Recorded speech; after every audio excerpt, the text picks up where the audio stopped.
De nuestro amplio catálogo de ortopedia infantil, Madison Orto presenta Sistema de placas LCP pediátricas Astron, diseñadas para el tratamiento de fracturas y corrección de deformidades en variedad de ángulos y longitudes. Madison Orto, innovación y tecnología al servicio de la salud.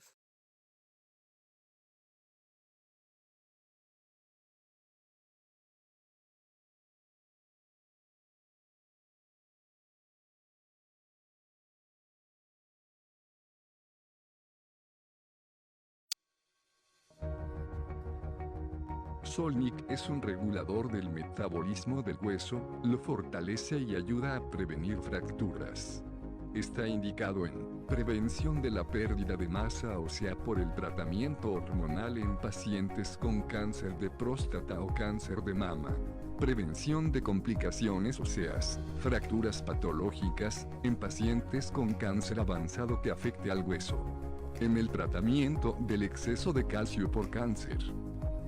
En hombres o mujeres, con sobrepeso u obesidad, o con otras enfermedades que afecten al hueso.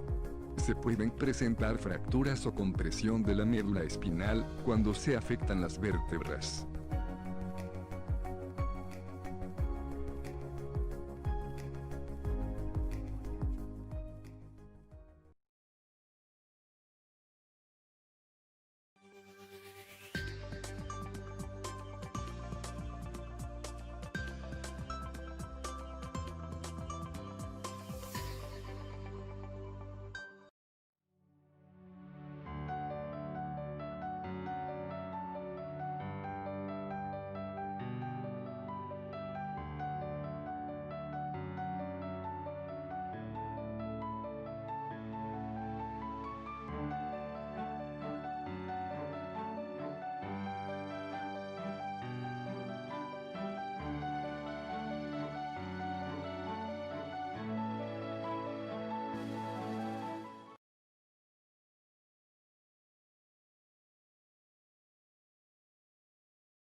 ¿Qué tal? Buenos días. Muchas gracias por la invitación a este primer congreso virtual en ortopedia y traumatología de FEMECO.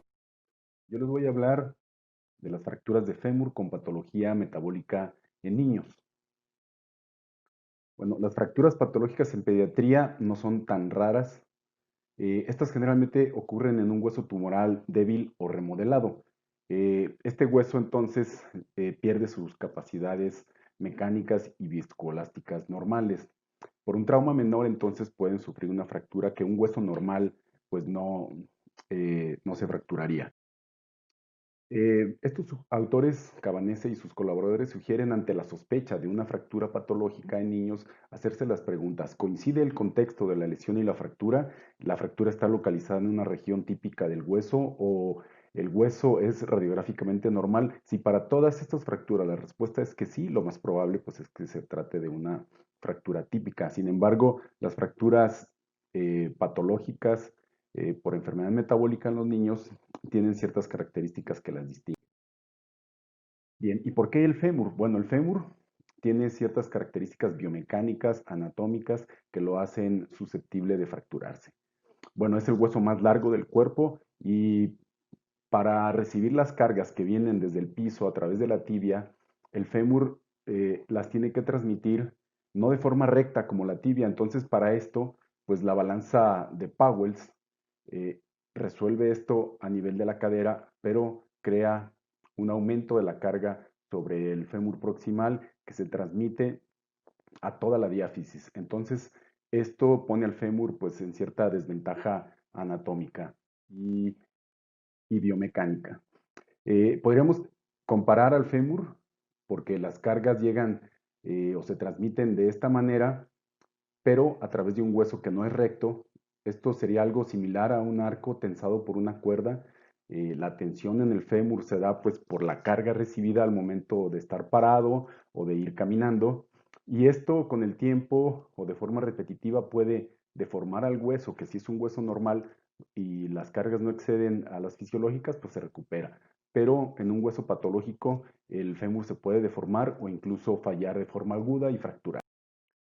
Este estudio de Dinamarca que compara las fracturas de la población normal con las de población con osteogénesis imperfecta nos demuestra cómo las fracturas de la cadera y del fémur son mucho más frecuentes en los niños con osteogénesis imperfecta que en la población normal. En este estudio biomecánico donde sometieron a carga un modelo que reprodujeron de una niña con osteogénesis imperfecta, demostraron que al hacer presión sobre los extremos del hueso, las cargas se producían tensión en las partes más convexas del hueso, es decir, en la parte anterior y en la parte lateral principalmente. Les voy a presentar algunos casos clínicos. Bueno, primero de una fractura aguda. Esta es una niña de 4 años que tuvo 3 fracturas en el fémur derecho en el último año. La última la referían como hace una semana y bueno, esta niña, para resolver el problema agudo, es una niña pequeña, se trató con un enyesado. Se le puso esta inmovilización, se obtuvieron estos resultados. La verdad es que la niña probablemente ya tenía más días de evolución porque no se pudo corregir nada de la deformidad. Sin embargo, a veces estas deformidades las aceptamos porque después las podemos tratar. Se trató de confirmar el problema de la alteración en la densidad mineral ósea. Sin embargo, como la niña ya estaba inmovilizada, aún con la fibra de vidrio, pues no se pudo comprobar con una densitometría ósea, pero era obvio que la niña tenía osteogénesis imperfecta, además de que su mamá pues también es portadora de la enfermedad. Este es el caso de un niño de 5 años con una deformidad por una consolidación viciosa y este es el de una niña con osteogénesis imperfecta. Si se fijan, no hay mucha diferencia radiográfica entre estos. Sin embargo, el tratamiento pues sí varía mucho. En este caso, en el caso del niño, pues se trató con una doble osteotomía y se pudo alinear con esta placa. Vean la toma lateral y el niño, cómo se logró restablecer casi en su totalidad la longitud. Desgraciadamente, las placas no se pueden utilizar con mucho éxito en los niños, especialmente en las diáfisis y en los niños con osteogénesis imperfecta. Les voy a presentar el caso de un niño con osteogénesis imperfecta tipo 3. Él llegó con una fractura aguda del fémur y tenía el antecedente de 25 fracturas previas y 6 cirugías. Entre ellas, pues ya estaba enclavado con clavos de Rush en ambos fémures. Esta es la fractura. Se aprovechó la fractura para alinear el fémur y cambiar los clavos que tenía por este sistema de clavos telescópicos. Y vean, estos clavos nos permiten lograr una buena alineación del fémur, ya que se anclan en el centro de la epífisis y nos permiten que el hueso pues vaya creciendo sobre los clavos. Estos son los resultados y vean cómo el anclamiento distal de los clavos pues queda en el centro y esto nos ayuda a restablecer los ejes de las extremidades. Este es otro niño de 7 años, también con osteogénesis imperfecta.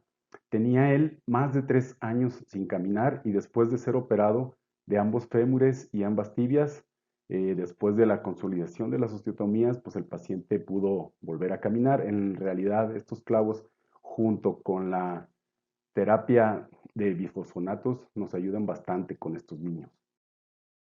Este es otro niño.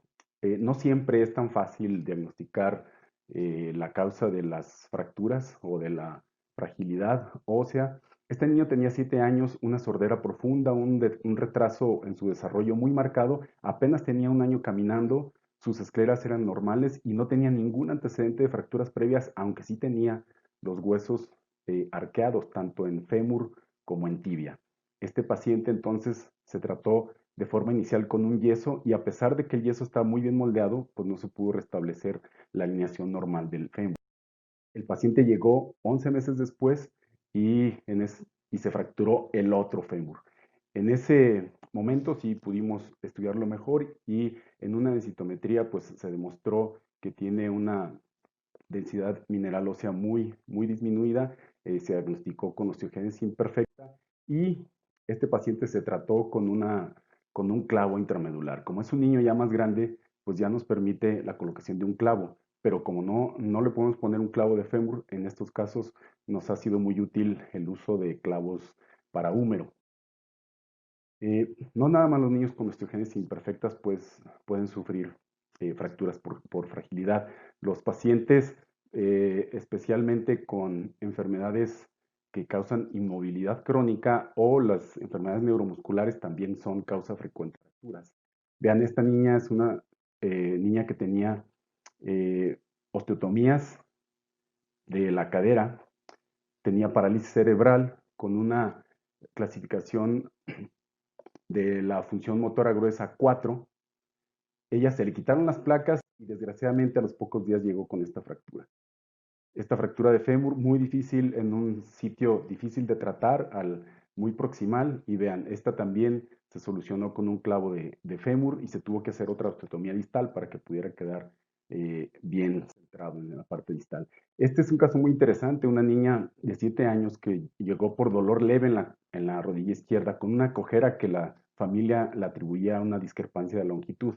Estas radiografías que les muestro son a los 4 años de edad, donde se ve pues unas fisis bastante bien y una discreta diferencia en la longitud de las extremidades.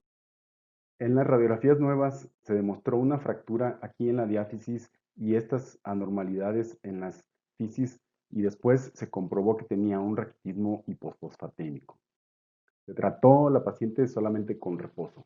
Bueno, y como conclusiones de la plática, bueno, el tratamiento para estos pacientes debe ser individualizado, evitar las placas para las fracturas diafisarias, clavos elásticos de titanio, solo si no hay deformidad y con mucho cuidado, y es mejor los implantes intramedulares que repartan la carga para fracturas y para las osteotomías.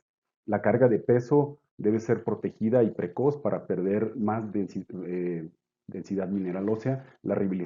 Hay que mandarlos a rehabilitación tempranamente y un abordaje multidisciplinario para evitar más fracturas. Hay que corregir deformidades con implantes intramedulares expandibles en niños pequeños. Y con esto yo termino mi plática. Muchas gracias.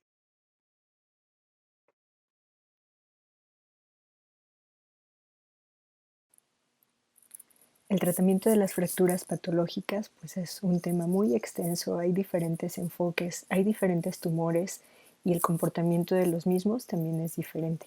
Plasmaremos aquí nuestra experiencia y algunos problemas en el tratamiento. Las causas más comunes de fractura en hueso patológico, si hablamos de lesiones benignas, que es lo que atañe esta presentación, pues son los quistes óseos unicamerales, los aneurismáticos, los fibromas no osificantes y la displasia fibrosa. Debemos tener una correlación del diagnóstico clínico, radiográfico e histológico. Vean cómo es muy difícil tener esa coincidencia entre la clínica y la anatomopatología. Sobre todo en tumores tipo Ewing es más fácil que exista esa coincidencia, sin embargo en tumores como la displasia fibrosa o que sean fibrogénicos, entonces suele ser menor la coincidencia entre la clínica y la histopatología. En Estados Unidos, menos de la quinta parte no coincide el diagnóstico clínico con el diagnóstico patológico, y pues en México no tenemos estudios similares. Es más frecuente por mucho los tumores óseos primarios benignos. Sin embargo, tenemos algunos casos como este adolescente de 12 años que se cayó jugando fútbol, sufre esta fractura de fémur y le realizan en otra institución esta osteosíntesis con la placa convencional de CP. Sin embargo, llega a nuestro hospital 2 semanas después con una fístula, estaba sangrando, se diagnostica osteosarcoma telangiectásico con esta resonancia y bueno, la evolución no fue satisfactoria de este paciente. A pesar de que la mayoría de los tumores óseos primarios son benignos, pues siempre tenemos que tener en mente los malignos. Si hablamos de quistes óseos, pueden presentarse como una fractura patológica. Más del tercio de los pacientes presentan dolor previo a la fractura y casi una tercera parte se resuelven con la propia fractura. La fractura consolida en el tiempo habitual. Cuando la tumoración es menor o igual a lo ancho de la fisis, podemos considerar un quiste óseo. Si fuera mucho más expansivo y fuera más ancho de la fisis, podemos considerar un quiste óseo aneurismático.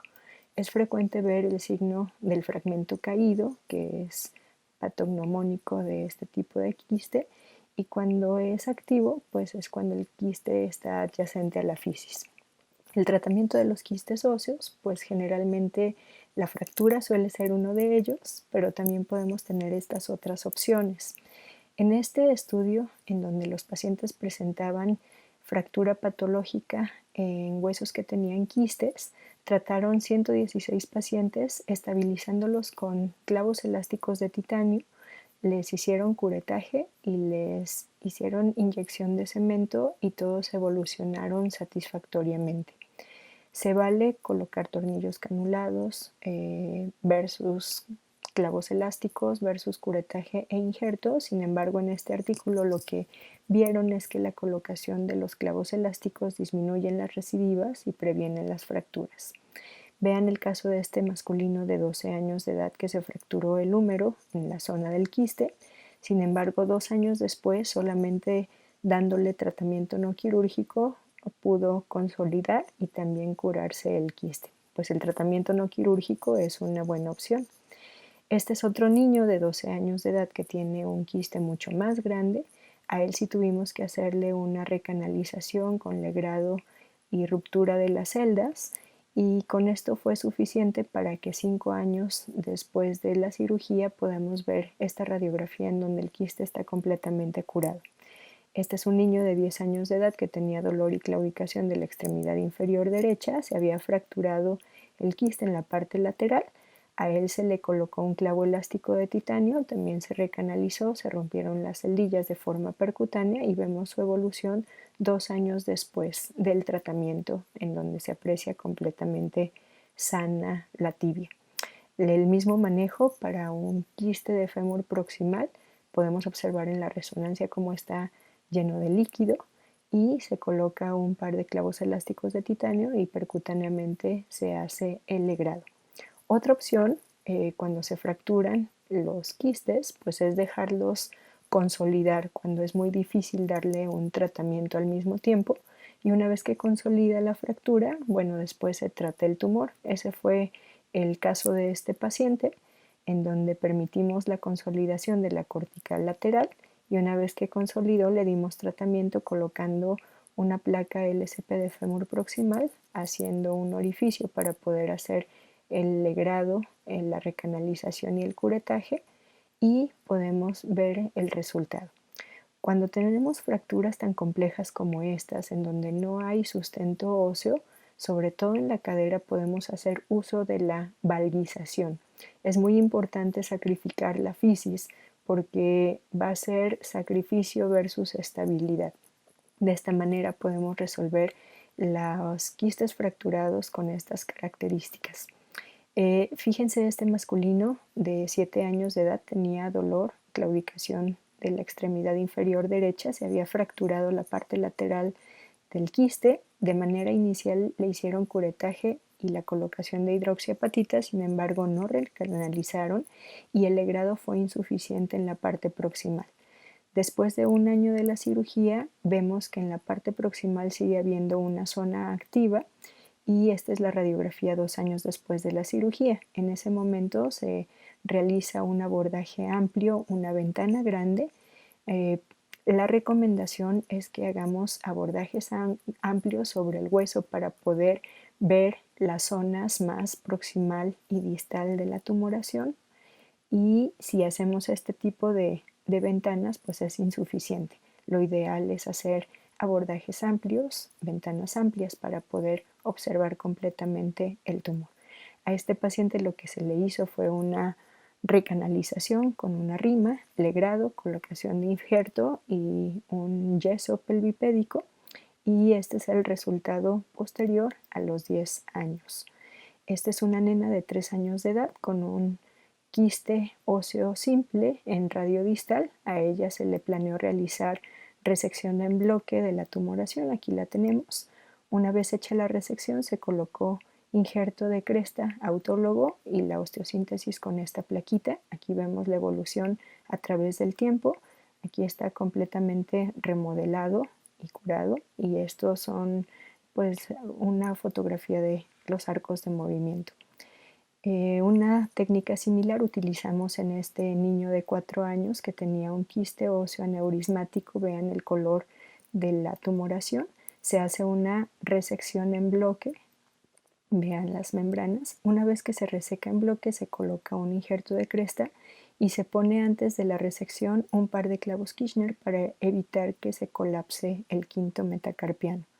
Una técnica similar hacemos en el cúbito distal de este paciente. Vemos las características, también se trata de un quiste óseo aneurismático. Se pone un par de clavos para evitar que colapse la parte distal del cúbito y la colocación de un injerto, y aquí está el resultado a través de los años. Es muy importante planificar. Vemos este tumor fibroso del peroné distal. Es muy adecuado tener una amplia exposición para poder legrar con una fresa toda la tumoración. Una vez legrado se coloca injerto y es muy importante el cuidado del periósteo para que pueda consolidar. Aquí tenemos la radiografía 2 años después, ya sin tumor y con una función adecuada. Este es un masculino de 12 años con un fibroma no osificante de fémur distal. En él utilizamos la colocación de una placa LCP por abordaje mínimo invasivo. Aquí tenemos los controles, se hace de forma percutánea el legrado. Y esta otra nena de 14 años por caída de bicicleta, vean cómo hay esclerosis en la parte proximal y distal. Se coloca una placa angulada e injerto y vemos el resultado 18 meses después. Esta es otra nena que sufre caída de propia altura de 14 años. Es una fractura subtrocantérica por una displasia fibrosa.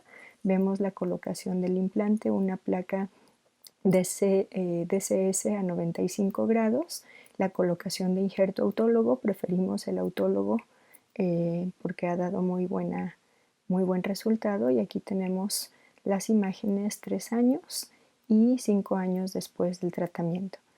Debemos descartar malignidad. En quistes o tumores que hacen esclerosis es muy importante la recanalización. También se vale hacer manejo no quirúrgico de la fractura y, una vez consolidada, tratar el tumor. El valguizar en una fractura de cadera es un tip adecuado ante la falta de sustento óseo. Debemos hacer abordajes amplios para el legrado, y en los quistes óseos aneurismáticos la resección en bloque es una buena idea. Recuerden que las imágenes deben complementar lo que la clínica nos dice, y bueno, también un estudio histopatológico confiable es muy importante. Les agradezco mucho su atención.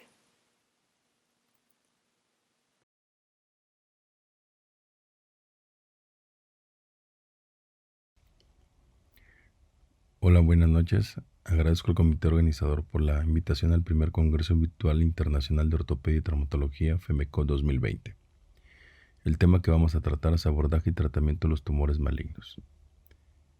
Los objetivos son tumores óseos malignos más frecuentes, algoritmo de diagnóstico y tratamiento. Los tumores más frecuentes en la edad pediátrica son leucemia, sarcoma de Ewing, osteosarcoma y linfoma. Actualmente estamos viendo el osteosarcoma con mayor frecuencia en pacientes menores de 5 años. Recordar los diagnósticos diferenciales de esta patología, como son las infecciones óseas, que es un diagnóstico diferencial muy importante y que a veces pasa desapercibido. El osteosarcoma, que es el tumor que vamos a tratar, según la OMS, es el tumor maligno caracterizado por la formación de tejido óseo y osteoide por células tumorales. Se presenta el 5 a 6% de todas las neoplasias malignas, en 2 a 3 casos por millón de habitantes. Es un grupo heterogéneo de neoplasias malignas de origen mesenquimatoso, de células fusiformes que tienen como rasgo común la producción de hueso inmaduro denominado osteoide, y se presenta con más frecuencia en huesos largos, entre el 15 al 20% de lesiones malignas en la edad pediátrica. La frecuencia de osteosarcoma es de tipo bimodal en niños y adolescentes y adultos a partir de los 60 años. Se presenta en enfermedades genéticas como es el Li-Fraumeni, retinoblastoma, neurofibromatosis tipo 1 y en el 80% de las extremidades, principalmente en fémur distal y tibia proximal. El 60% desafortunadamente se diagnostican en edades avanzadas en México. Nuestro algoritmo, al tener una lesión ósea, se presenta en 3 modalidades. 1. El paciente llega con dolor y aumento de volumen en la extremidad o síndrome paraneoplásico, hallazgo de lesión en estudio radiográfico por otro motivo o fractura en terreno previamente dañado, en el cual tenemos que hacer radiografía en 2 planos para iniciar nuestra lesión ósea en estudio. De ahí, determinar el patrón de lesión radiográfica, ver las variables clínicas, las variables epidemiológicas, los estudios de gabinete y exámenes de laboratorio como son la DHL, fosfatasa alcalina, velocidad de sedimentación y la biometría hemática. La evaluación clínica es de suma importancia porque el síntoma cardinal es el dolor, ver la edad que tiene el paciente, la alteración funcional, la postura antálgica, la deformidad, la palpación de una masa, si está adherida o no a planos profundos, si hay circulación colateral o hipertermia local. A veces nos encontramos con tumores de gran volumen en el cual el diagnóstico, pues ya lo sabemos. La pérdida de peso sin causa aparente. Los datos radiológicos de un tumor maligno, ¿cuáles son? Lesión mal definida y filtrante, que rompe la cortical, que afecta a las partes blandas, deforma el segmento óseo, reacción periostal de crecimiento rápido y lesión osteolítica o osteoblástica.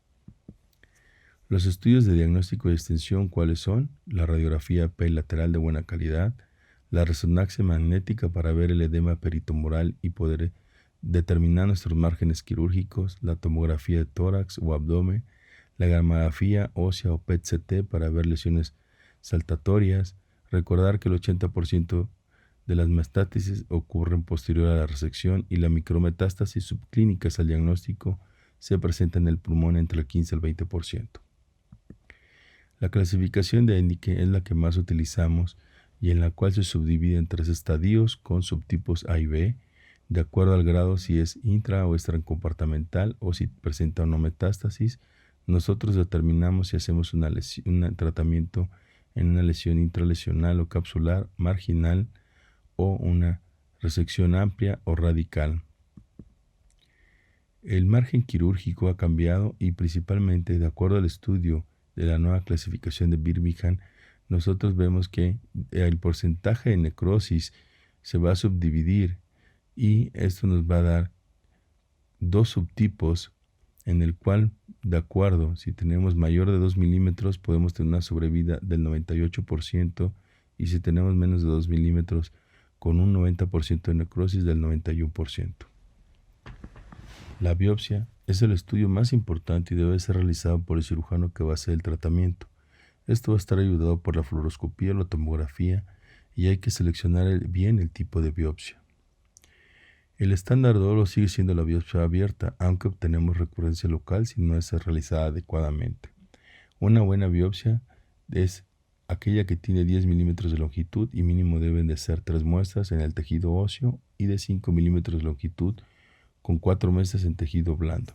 Recordar la planificación de la biopsia para no contaminar y dejar buena cobertura si hacemos un salvamento de extremidad. Algo importante es que en una sola biopsia podemos tener diferentes tipos histológicos. En este caso tenemos un osteosarcoma con material de tipo osteoblástico, condroblástico, fibroblástico de alto grado. El tratamiento en que conlleva antes de los 70 era de amputación, actualmente es cirugía de salvamento. Entonces, con el advenimiento de la quimioterapia se hace la quimioterapia neoadyuvante, la cirugía y la quimioterapia adyuvante. Nuestras metas son, en el tratamiento, salvaguardar primero la vida del paciente, preservar la extremidad, mantener la función y conservar la estética. Reglas importantes a considerar es la extensión del tumor, la malignidad de la lesión, la afección neurovascular y la metástasis. La diferencia en oncología pediátrica es la física de crecimiento en la cual nos puede dar discrepancia de longitud de las terminales al final del tratamiento. Los criterios de salvamento son la evidencia clínica y radiológica de la respuesta del tumor primario a la quimioterapia, la posibilidad de obtener bordes libres de tumor y tener suficiente buen sano, la reconstrucción de la extremidad con adecuada funcionalidad, mínima movilidad y reinicio de la quimioterapia en forma temprana, la ausencia de invasión al paquete neurovascular, la cobertura de piel, que el paciente y su entorno familiar sean candidatos para valoración psicología y en aquellos pacientes que presentan fractura patológica después de 2 ciclos de quimioterapia y presentan consolidación son candidatos a cirugía de salvamento. La contraindicación: no respuesta a la quimioterapia neoadyuvante, compromiso vascular y nervioso, fractura expuesta e infección. El tratamiento quirúrgico consta de 3, que es la plastía de rotación, la amputación y el salvamento de extremidad. La planeación quirúrgica son 3 procedimientos, en el cual uno es la resección oncológica del tumor, la reconstrucción ortopédica del defecto óseo y la reconstrucción y cobertura de partes blandas. ¿Cuándo realizarla? En el 5º ciclo de quimioterapia, entre las 9 y 12 semanas de tratamiento, esto con el objetivo de evitar quimioresistencia. La reconstrucción oncológica pediátrica incluye la amputación, rotoplastía, aloinjertos osteoarticulares, endoprótesis no expandible con arresto fisario de la extremidad contralateral, artrodesis con aloinjertos o autoinjertos más alargamiento, osteogénesis de retracción y prótesis expandible. Endoprótesis a la medida, que se pueden hacer de titanio y en las cuales podemos tener en diferentes extremidades. En este caso vemos una endoprótesis en donde tenemos un resultado satisfactorio con buenos márgenes. Actualmente estamos utilizando nitrógeno líquido, en donde se realiza el congelamiento del tumor, se prepara, se ambienta y se pone a menos 189 grados para lograr la destrucción de las células tumorales, posteriormente con criocirugía. Esto nos da una pauta mediante osteosíntesis, una buena recuperación. Podemos tener complicaciones, claro que sí, como es la pérdida del aloinjerto o recaídas locales en aquellos casos en donde se hacen tratamientos quirúrgicos y nos llegan con osteosíntesis por un mal diagnóstico.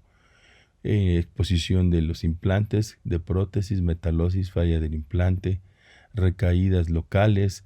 En algunos pacientes tenemos a veces en una extremidad y pueden tener un osteosarcoma en otra extremidad o pérdida de la rotación. En resumen, tenemos que hacer una planeación quirúrgica personalizada en la cual requiere de un seguimiento estricto, de un manejo multidisciplinario, en donde tenemos que mantener una adecuada función, una mejor calidad de vida, mantener rangos de sobrevida y recordar hacer lo mejor para el paciente, no lo mejor para el médico. Muchas gracias por su atención.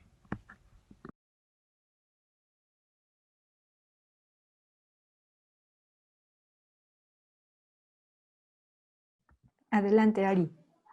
Buenas noches. La tecnología a veces juega a favor y a veces en contra, pero vamos a continuar. Vamos a compartirles estos casos clínicos. Vamos a entrar directamente con el primero. Se trata de paciente femenino de 7 años de edad, previamente sana, con un cuadro clínico de 8 meses de evolución, caracterizado por gonalgia derecha, claudicación de la extremidad pélvica y limitación para la flexión de la rodilla derecha. ¿Cómo iniciaríamos el abordaje del caso? Como ya vimos en las ponencias anteriores, sigue siendo vigente. En primer lugar, solicitar radiografías simples, AP y lateral de rodilla. Tenemos las imágenes. Con un gran defecto óseo, doctor Hugo, ¿nos podría detallar las características principales de esta lesión? Bien, pues, aunque no se alcanza a ver la totalidad del muslo, parece que no hay tanto compromiso del tejido blando. En la lateral sí se ve un poquito desplazado algo del tejido blando alrededor. Y en el hueso, pues es una lesión francamente radiolúcida, con pérdida de la cortical, del lado medial, de la metáfisis. Parece que respeta la fisis y la epífisis, o la fisis parece que le está limitando ahí. Y llama la atención que no hay una franca reacción perióstica. Probablemente algo crónico ahí, pero no nada que parezca una reacción perióstica aguda. Y los bordes del lado óseo pues están bien delimitados. Ok, los bordes se ven bien esclerosos, ¿no? ¿Solicitarían algún otro estudio de imagen, resonancia, por ejemplo? Ok. Tenemos el reporte de la resonancia que dice que es una tumoración en tercio distal de fémur que tiene como características ser cartilaginoso. Se sospecha o sugiere un condrosarcoma o un sarcoma de Ewing. Con los antecedentes conocidos y los estudios que ya solicitamos hasta el momento, ¿tienen algún posible diagnóstico, doctora Aramis? Sí, mira, probablemente aquí, de acuerdo a las características radiográficas, podemos tener ahí un tumor de contenido cartilaginoso. Digo, yo descartaría un Ewing o un cuadrantosarcoma porque las características radiográficas no son muy francas. Entonces, probablemente un fibroma, condomixoide, no sé. Habrá que ver. De acuerdo al Doctora, resultado de la biopsia, que es lo que nos daría el diagnóstico final. ok. Doctora Erika, ¿solicitaría algún estudio adicional, complementario? ¿Una gammagrafía, por ejemplo? Sí, usualmente en el estudio de los tumores solicitamos radiografías apilateral en 2 proyecciones, solicitamos resonancia y la gammagrafía nos ayuda mucho para saber si hay aumento en la circulación en la zona y de la tumoración. Muy bien. Para elegir el tratamiento, ¿qué elementos importantes debemos de tomar en cuenta para decidir? Ya contamos con las 2 proyecciones radiográficas, la resonancia magnética, un gammagrama. Y mi pregunta sería si el tratamiento ustedes los inclinarían por una biopsia incisional y posterior resección, una biopsia y resección tumoral en un solo tiempo, una biopsia con estudio histopatológico transquirúrgico o tienen algún otro tratamiento que pudieran considerar para este paciente. Doctor Hugo. Sí, es muy probable que el tratamiento pueda realizarse en el mismo tiempo que la biopsia. Entonces, pues como el tumor es muy grande y ante la duda, yo creo que lo mejor sí sería tener un estudio transquirúrgico. Una Doctora biopsia. Nami. Ajá. Sí, yo creo que con las características radiográficas, clínicas, los estudios de extensión, yo también estoy de acuerdo con lo que dice el doctor Hugo, hacer una biopsia y tener un estudio transquirúrgico, una biopsia excisional para en este caso, ¿no? Ok. Doctora Erika nos cuenta qué fue lo que hicieron. Sí, Ari, se hizo una biopsia transquirúrgica abierta. En realidad, desde el inicio, se pensaba en una tumoración agresiva, pero probablemente no maligna. Al momento de incidir, vemos que no existe cortical, pero hay un material meramente cartilaginoso que ocupa todo el defecto que podíamos ver en la radiografía. Vemos el defecto grande y aquí en esta fotografía clínica se ve mucho mejor ese aspecto cartilaginoso del que nos habla. Vemos que el defecto óseo es amplio, es grande y por eso yo les preguntaría, ¿utilizarían injerto óseo para rellenar ese gran defecto, doctora Aramis? Sí, claro. ¿Qué tipo de injerto? Podemos utilizar, si tenemos a la mano injerto, aloinjerto o autoinjerto, cualquiera de los dos, ¿no? Ahora sí que depende de la experiencia también de cada cirujano, pero digo, lo ideal sería autoinjerto. Muy bien. Doctor Hugo, ¿alguna otra opción o recomendación? No, de acuerdo. Yo creo que sí es un defecto grande, hay que rellenarlo con algo. Una combinación de ambos puede ser una buena opción. Muy bien.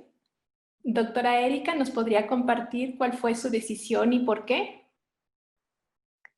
Sí, habitualmente yo prefiero usar el injerto autólogo.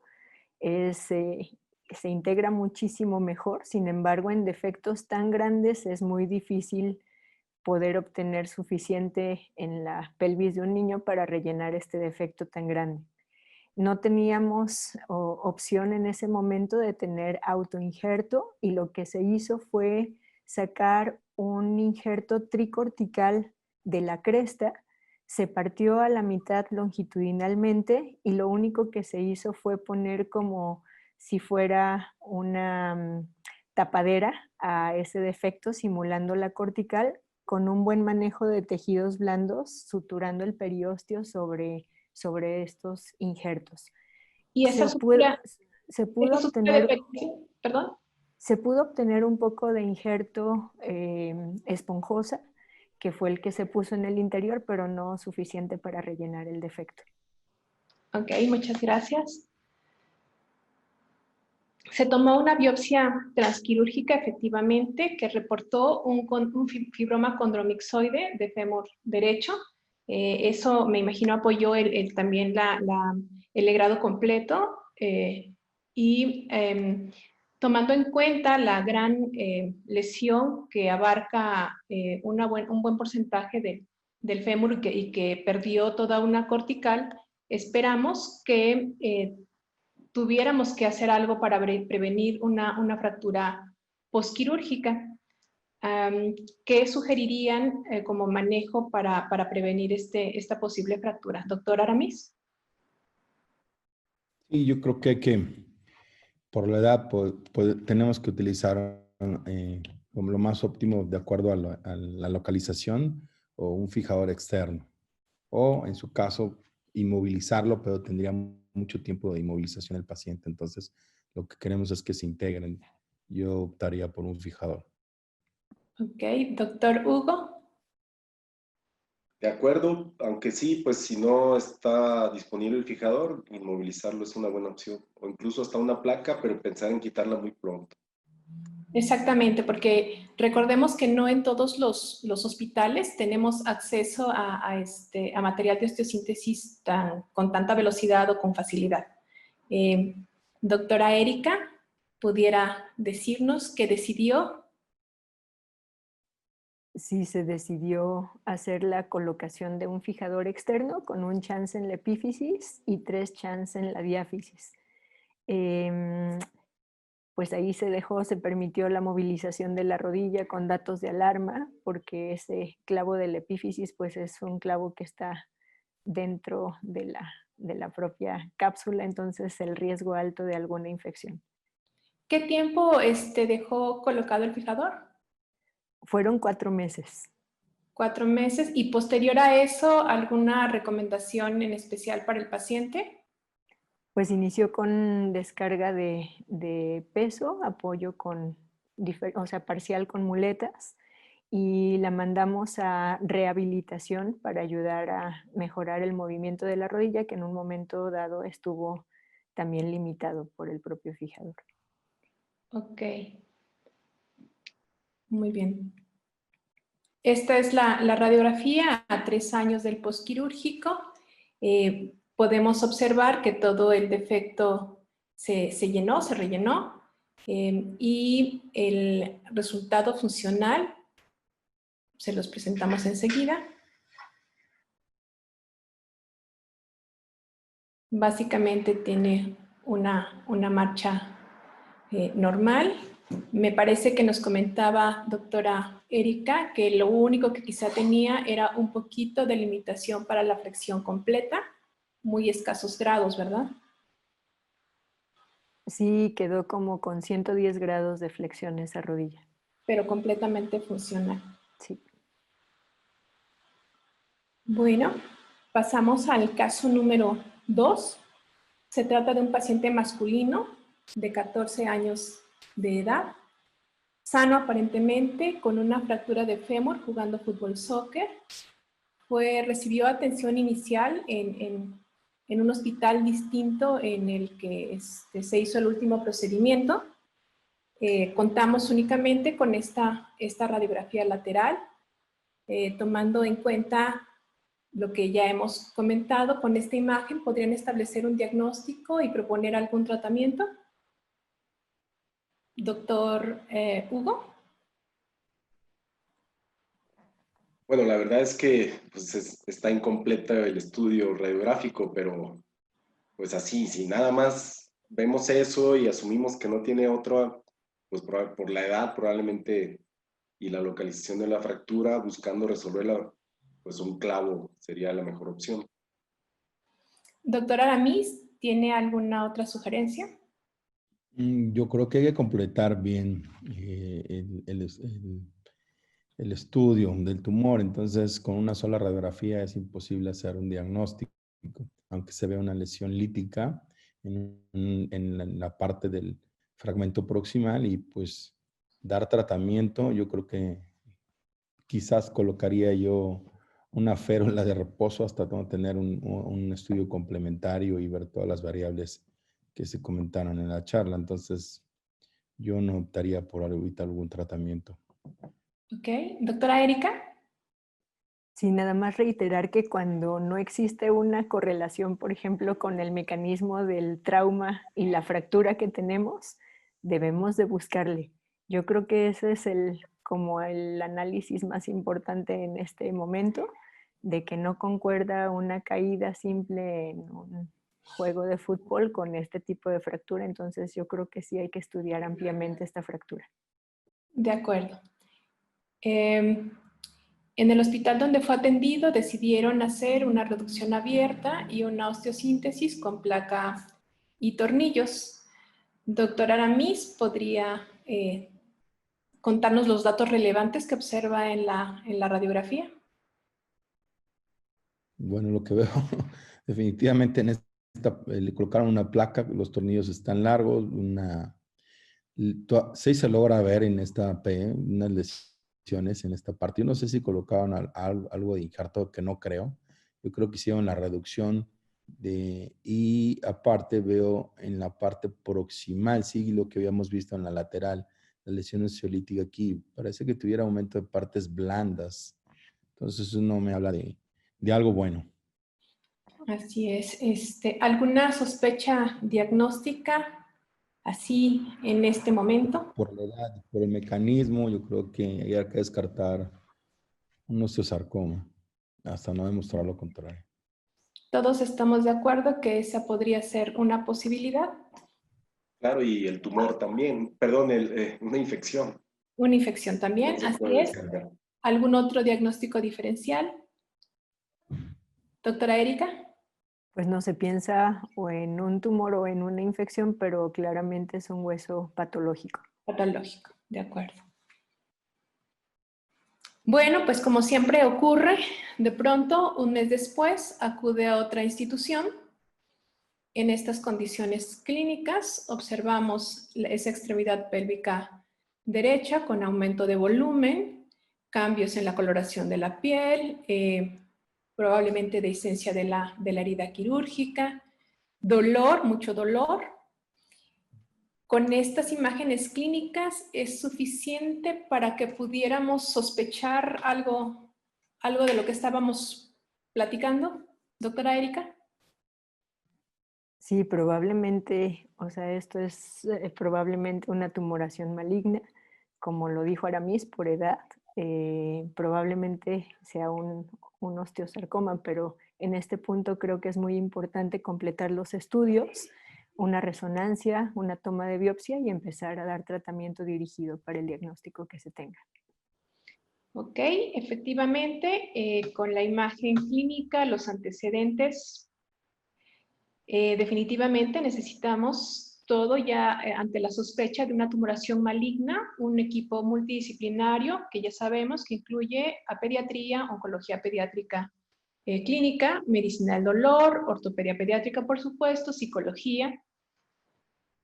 Y siguiendo el protocolo, desde el interrogatorio se dieron cuenta que hubo datos muy importantes, dos, que no se recabaron en el momento en el que el paciente se fracturó. Y son estos que hay dolor de un mes de evolución previo a la caída, y al interrogar directamente al paciente sobre el mecanismo de lesión, él refiere que tronó y después cayó. Es decir, lo que platicáramos hace un momento, no coincide el mecanismo de lesión con este tipo de fractura, por lo que estamos obligados a hacer el protocolo completo. Una radiografía lateral no era suficiente para tomar una decisión quirúrgica, esto con el afán de que todos vayamos concientizándonos de que a veces, aunque los recursos sean limitados, aunque no tengamos todo lo que necesitamos a mano, hay que seguir los protocolos. Entonces, esta es la imagen comparativa del postquirúrgico inmediato que traía del otro hospital. Y esta es la imagen la imagen radiográfica en donde regresa al mes de evolución con una destrucción completa del hueso, aflojamiento de los tornillos. El aumento en la densidad de los tejidos blandos ya es muy importante. ¿Algo más que quisieran agregar? Doctora Erika. Creo que estamos cortos ya de tiempo. A lo Ok. mejor pasar las siguientes imágenes porque ya va a terminar. Bueno, se solicitó una resonancia magnética. Vemos esta imagen. Hasta ahorita contamos con elementos suficientes para elegir un tratamiento quirúrgico. ¿Estamos de acuerdo en que sí? ¿Qué harían primero, doctor Hugo? Primero, pues corroborar el diagnóstico con quitar el material de estosíntesis, una biopsia y probablemente colocar una tracción para tratar de disminuir el dolor. Posterior al retiro de material y biopsia, se corrobora el diagnóstico de osteosarcoma de fémur. Con todos los demás estudios también se llega a la conclusión de que hay metástasis pulmonares, cerebrales y en otros órganos, por lo que el pronóstico es muy malo, tanto para la función como para la vida. Y se decide realizar una amputación por dolor y recibe quimioterapia también, como método paliativo únicamente, ambas, tanto la cirugía como la quimioterapia. El paciente fallece en el siguiente mes.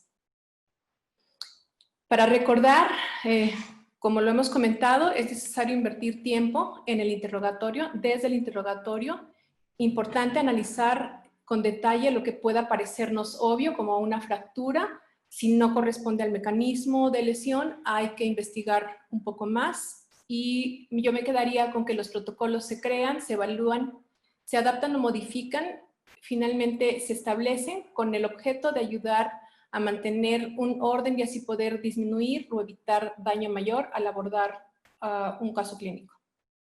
¿Algo más que desee agregar, doctora Erika? No, pues yo creo que está bastante explícito este caso.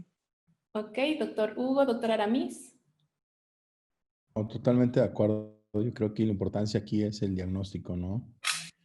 Y para Sí, que uno bueno, llegue yo nada más, a veces en las instituciones, como no es un médico quien se hace cargo del paciente, sino que son muchos y están en un turno y en otro, yo creo que hace falta un poquito más de compromiso de los que tratamos a los pacientes y no nada más ver qué nos programaron y qué nos pusieron un paciente que no conocemos y operarlo. Así pasa muchas veces, es difícil saber si alguien tuvo la culpa o no, pero creo que el compromiso de conocer a los pacientes es muy importante. Ok, bueno, pues creo que el tiempo se nos agota. No, como sobrepasamos la hora, no tengo ninguna indicación por aquí, pero creo que tenemos que cerrar el módulo. Muchas gracias a todos. Fue un gusto participar con ustedes. Bye. Bye. Pues gracias.